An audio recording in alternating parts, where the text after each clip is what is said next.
Dr. Dre ordered to pay his ex-wife $3.5 million a year in spousal support. It just seems like he got off cheap. Isn't he a billionaire? Dr. Dre? I thought he was broke. Wasn't he broke? He's the Beats by Dre guy. He like sold all that money. He made money off Apple. He's definitely not a B billionaire. Are you sure? I'm not at all. Whereas I think he had 50 Cent. 50 Cent was broke. Yeah, I thought Jay-Z was the richest rapper because of all his businesses and side things. Dr. Dre 4 years ago estimated net worth of $800 million. Okay, shit, way higher than I would have thought. It has him now at $820 million, so not a billionaire. I think you're right, but also pretty rich. If you have $800 million and your wife gets $3.5 a year, you're okay. Yeah, you don't even notice that for the most part. Like he's still selling his headphones. I feel like you could put that in a Passport savings account at Wells Fargo and earn $3.5 million in interest. How do they even calculate this like net worth? Is this just like all the money that they have tied up in properties? Like, yeah, it's the worth of your assets minus your liabilities. That's your net worth. Yeah. Oh, okay. So mine's fucking minus $1 million. I wouldn't know. I doubt it though. I have nothing, I just spend all my money on bullshit. Didn't you just buy that house the last time you were on the show? Yeah. Yeah, but okay. All right. Well, I didn't realize he was an incredibly predatory line. Are we counting all the money I waste on beer and stuff? Because I never have money left in my account every week. So those are assets. 99% interest sounds like it's an A+.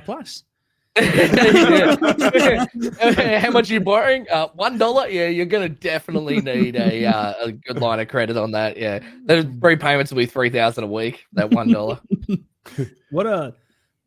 I don't know anything, but I know all my friends who are looking for houses right now are all holding off because of how expensive shit is right now. What's like the economist projection, or as if they ever get anything right? It always goes up. Yeah, I pay a lot of attention to this, and that's what you want to know, right? Yeah. Houses have really skyrocketed lately. Is it about to go back down? But if anyone could answer that question, they'd be a trillionaire. It's just it never, unless the entire economy crashes, it doesn't go down. I thought the stock market was due for a dip for 5 years now, and it wasn't a Trump thing. It was just like, you know what? It's been going up for 7 years in a row. That's about the length of a economic boom. 7 years, 8 years, something like that. We're probably going to trend down. Trended up the entire Trump presidency, and I think we just hit a new high like within the last few days. It dipped since then, but yeah, it just keeps going up, and eventually it'll go down, and I'll be like one of those bears that claims they predicted it. I knew all along. But yeah. Anyway, I don't know where it's going. I swear property never goes down. Like it does. Well, it doesn't in Australia. So maybe 2008 crash would like to have a word with you. Yeah. Aside from that, but they're like, that's like a massive, like world-ending fucking recession, and that's like they're pretty rare. Like that's like a 1 in 100-year event.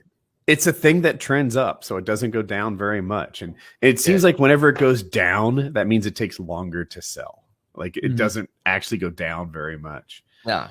But it ran up kind of unprecedentedly during this COVID thing. So maybe they're not unprecedentedly, but like I don't get it's run up a lot. It seems like it could. I swear, like a lot of people that were like that brought, like I brought during the COVID stuff, and the entire reason for that was I had money set aside to just travel overseas like nonstop all year, and then I was like, can't do that. What the fuck am I going to do with my money? I don't want it sitting in my account just like doing nothing, so I'm just going to buy a house. Yeah, this is just me talking out of my butt, but I think one, like you mentioned, people who spread their disposable income somewhere else, like restaurants, movies, travel, etc., suddenly found that piling up. And I think two, people started working from home a lot. And that changed a lot of people's housing requirements. Suddenly a house with one spare bedroom seems a little weak. We need 2 offices because my husband and I both work. And that's exactly why we moved. Like my wife was working in the kitchen, and the house that we're in was like where she belongs. We yeah. My feminist. That's where mine works. Actually, so we had like a 3-bedroom house, and it just wasn't enough room. So we're like, yeah, let's move, and then we just like moved straight away, and it was just because of that. Like we're working from home. We're like, this fucking sucks. This house is way too small for you and me to be like cooped in here working nonstop. So. Yeah, I've seen real life examples of that where like suddenly this like, oh, a friend of mine had like a 4-bedroom house, and he's like, we thought this would be enough for like us to have 3 kids, and now it's like we're looking at like a 5-bedroom house with a specific office area, and then another one can be her office, and another, and it's like you get to, at least from what I've been looking, I always poke around on real estate looking at houses just for fun because it's interesting. I'll just look at areas I've never thought of before. I'm like, what's fucking Bozeman, Montana looking like? Like just out of curiosity. And it's like, once you get to like 5 bedrooms now, it feels like there's always been a tier of that, like over 4, under 6, but like, it's an understood thing now. You want to have kids, you want to have 2 people working from home, you need 5. Like you need that now. In my lifetime, I have seen that number go from 3 to perhaps 5, if you say that. I've definitely seen it go from 3 to 4. It used to be 3-bedroom house. Like, oh, you can always sell a 3-bedroom house. There's always a new family who wants that. It's the size that is the most popular. And then that changed to kind of 4. Like this idea that like, you know, mom, dad, 2 kids, no spare bedrooms, no spare rooms, period, was normal. Now it's like 4 is better. And now maybe it's 5. It's growing, which also ties into the like 21-year-olds being like, my parents bought a house for $800 and now they're $250,000. Your parents' house was 3 bedrooms and no air conditioning. You're looking at the fucking Lamborghini of houses to start in and saying it's not affordable. It's not apples to apples. I do find that that's a very common thing with like when young people are buying real estate, they're like, oh, I can't buy a house, it's way too expensive. And then I look at like where my parents lived and like my friends' parents, where they lived when they brought their houses. And I was looking at one specifically. He's like, my dad bought his house for $27,000 way back in the 70s or 80s or something like that. And he brought in like what is now very close to town. It was fucking nothing. Like he brought a house in the middle of a field when it was like first thing. And I did that as my first house. So when I was 21, I was like, okay, I'm going to buy a house. My dad's like, you can't afford something in town. Buy a piece of land out in the middle of buttfuck nowhere and then build a house on it. It was really cheap. And there was nothing there. And then I rented it out for 8 years and then I moved back into it. When I went back there, I actually couldn't find my house because it was so developed there that, and I hadn't been down there because there was a real estate agent looking after it, that I didn't even know which fucking street it was on because there was so many more streets had been added to that neighborhood. That was because and now it's a developed area. I assume the worth of it went way up. It's triple. So nice. And then I went back and like that's how I brought this current house, because once you're in, you've got equity. I built that house for $250,000. It's worth like over 600 now. I went back. I only owed 150 grand on it. But these are Australian dollars, right? So that's it's true. It was a very cheap house. $100. But when I like $100, yeah. It's like a shanty. It was a refrigerator. But I go back there now, and they're like, oh, yeah, we'll value it at whatever it was valued at. And then they're like, okay, so you have this much money to put towards your next house. So I just jack up all the finance on that old house. And then when I got this house, I didn't have to pay like any money for it because it just jacked up the home loan on the other one, which I then just rent out at an exorbitantly high price. So then that pays itself off. So now I don't have a mortgage, and that's like you played it well. Good job. Yeah, but that's like that's how everyone like you just do that because it just keeps going up. Like, there's no bad time to be in.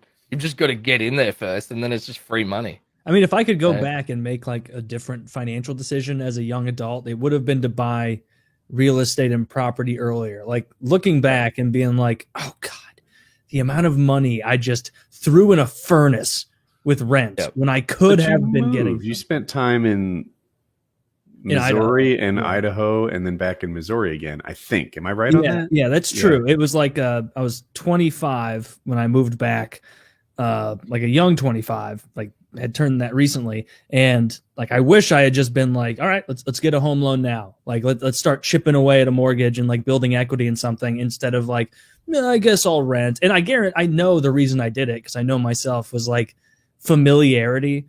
Being like, I know how to find an apartment. I like the fact I'm not responsible for it. I like that, and at the time that made more sense to me of like, well, I don't want to be responsible for it. Whereas now it's like, well, fuck, man. Like I could have been in earlier. That's like, it'd be nice to be. Mm-hmm. Okay. A lot of my friends were like, oh, I don't want to do it because I don't want to like live out of town and stuff like that. I just built one out of town and then just rented it out to like a young family, and they just lived in the center of the city. Like I lived next door to one of the busiest bars in Hobart, and then had the property paying itself Dare to off. dream. But it's like It's a nightmare. Woody and I are so alike. I'm like, ugh. There's probably how many young murders are at people that there, bar? huh? Yeah, but this is when I was 21. It was like my hobbies were doing drugs, and that's Yeah. it. So like, I wasn't like I didn't give a fuck about noise because it's like, okay, if there's a noisy party next door, I'll just smoke 35,000 bongs and then just fall asleep. So it doesn't really matter. It's like I didn't really give a fuck.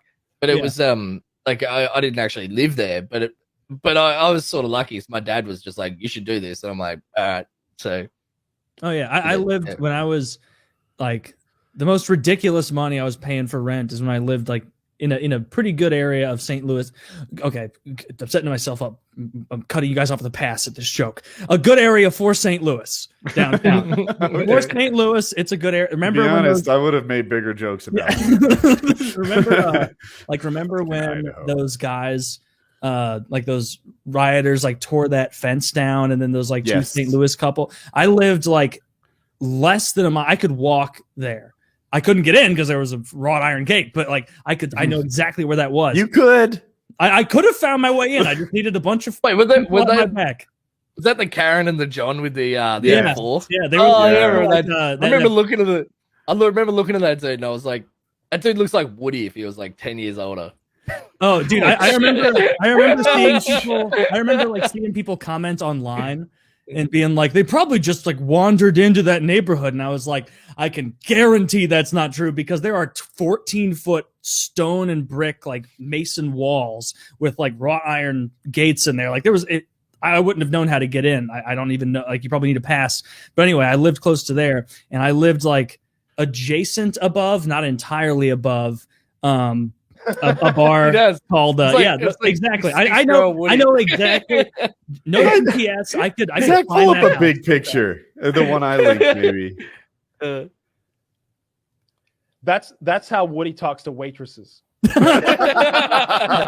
point, and that face of indignation. I said medium rare.